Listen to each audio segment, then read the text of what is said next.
विश्व विख्यात सामाजिक संस्था मानव उत्थान सेवा समिति और सतपाल महाराज आध्यात्मिक गुरु के तत्वाधान में एक दिवसीय सत्संग सम्मेलन का आयोजन मोहाली में किया गया। और आपको बता दें, समिति की ही महात्मा दर्शनी बाई जी वहां पहुंची और उन्होंने अपने सत्संग में कहा कि संतों के सानिध्य में आते रहने से आपकी संतानों में अच्छे संस्कार बनते हैं। यही छोटे बच्चे बड़े होकर आपकी सेवा करेंगे, सत्य मार्ग पर चलकर आपके नाम को रोशन करेंगे।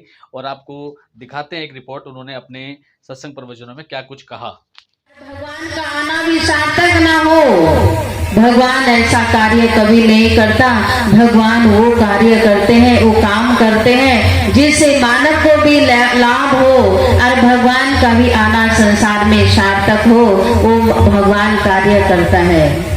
सज्जन चुपचाप बैठ गए और बैठ करके कहते हैं कि भगवान साकार में आता है, मानव के रूप में आता है। संत बार बार समझा रहे हैं और मेरी तो समझ में नहीं आ रहा है, क्योंकि संत की वाणी अटपटी होती है। संत वाणी अटपटे, झटपट लगे ना कोई, झटपट लगे तो चटपटे दर्शन हुए। महापुरुषों की, संतों की वाणी बड़ी अटपटी होती है, जल्दी समझ में नहीं आती है सज्जनों, क्योंकि संत अनुभव की बात करते हैं। कागज लेखी नहीं करते, किताबों की बात नहीं करते, अनुभव की बात करते। संतों ने अनुभव किया, देखा, जाना और तभी तो कहा ना कि भगवान है और भगवान साकार में आता है। तो देखिए सज्जनों, वो सज्जन बैठ गए, चुपचाप बैठ गए। सत्संग समाप्त हो गया, प्रसाद लिया, घर में चले गए और जाने के बाद घर में वही चिंतन कर रहे हैं कि भगवान शरीर में आता है और मानव के रूप में आता है और मानव को समझाता है। चिंता करते करते सो गए, खाना खाया, सो गए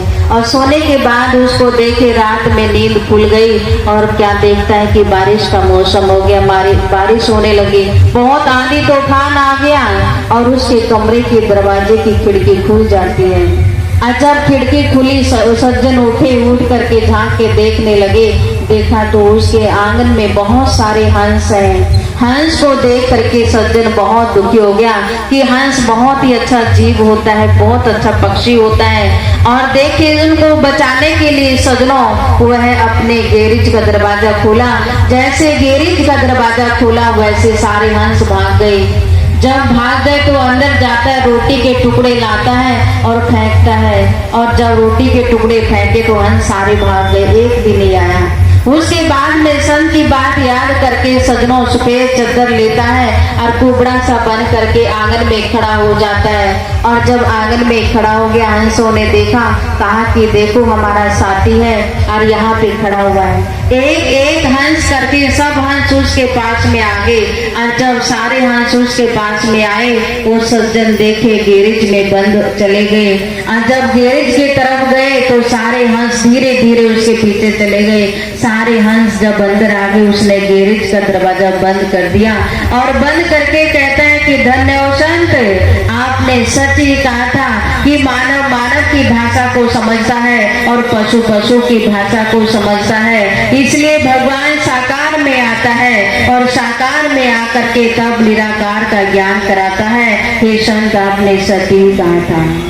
सज्जनों देखिए, वह सवेरे उठे और उठ करके संत के पास पहुंच गए, संत के चरण पकड़ लिए और पकड़ करके कहता है कि महाराज, आप सब कह रहे हैं कि मानव के रूप में ही भगवान आते हैं, कोई पशु पक्षी बन करके नहीं आते हैं, मानव के रूप में ही आते हैं और वही भगवान होता है, वही गुरु होता है और गुरु ही भगवान के रूप में होता है। पर सदगुरु होता है सज्जनों, क्योंकि गुरु तो संसार में अनेक होते हैं। सबसे पहले तो हमारी माँ ही गुरु होती है जो हमें खाना पीना चलाना सिखाती है। फिर हमारी टीचर गुरु होते हैं जो हमें शिक्षा देते हैं। फिर हम कंप्यूटर वगैरह जो भी संसार में सीखने का है वो उसको सीखते हैं, वो भी हमारे गुरु हैं। पर सदगुरु एक ही होता है जो आत्मा परमात्मा से मिलन करा देता है, उसका मिलन करा देता है, संबंध जोड़ देता है। आप जीव है और भगवान ब्रह्म है। सदगुरु महाराज क्या करते हैं? दोनों का मिलन करा देते हैं, जीव और ब्रह्म का मिलन करा देते हैं। यही सदगुरु का काम होता है और वही भगवान देखे गुरु के रूप में आता है। जैसे आपने देखा अर्जुन और भगवान कृष्ण,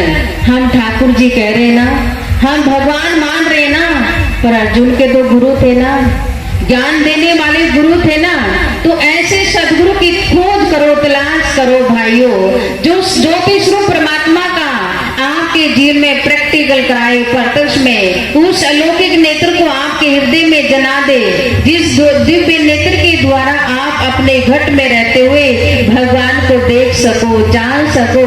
और जिस दिन आप जान जाओगे, देख जाओगे, उसी दिन आपके अंदर सद्भावना आ जाएगी, सत्प्रेम आ जाएगा, और उसी दिन आप कहोगे तुझ में राम, मुझ में राम, सब में राम समाया, सबसे कर लो प्यार, जगत में कोई नहीं पराया। सजनों, उस दिन आपके अंदर सद्भाव आएगा, प्रेम आएगा, जिस दिन आप उस ज्योतिष रूप परमात्मा को अपने हृदय में देख लेंगे। और सच्चे महापुरुष की यही पहचान होती है कि हमें उस दिव्य नेत्र की प्राप्ति कराता है, जो सर्व व्यापक है, घट घट में समाया हुआ है, जर्रे जर्रे में समाया हुआ है, उस शक्ति का ज्ञान कराते हैं महापुरुष। Thanks for watching. वीडियो को लाइक करें, कमेंट करें, शेयर करें और भक्तिमय वीडियो देखने के लिए चैनल को सब्सक्राइब भी करें।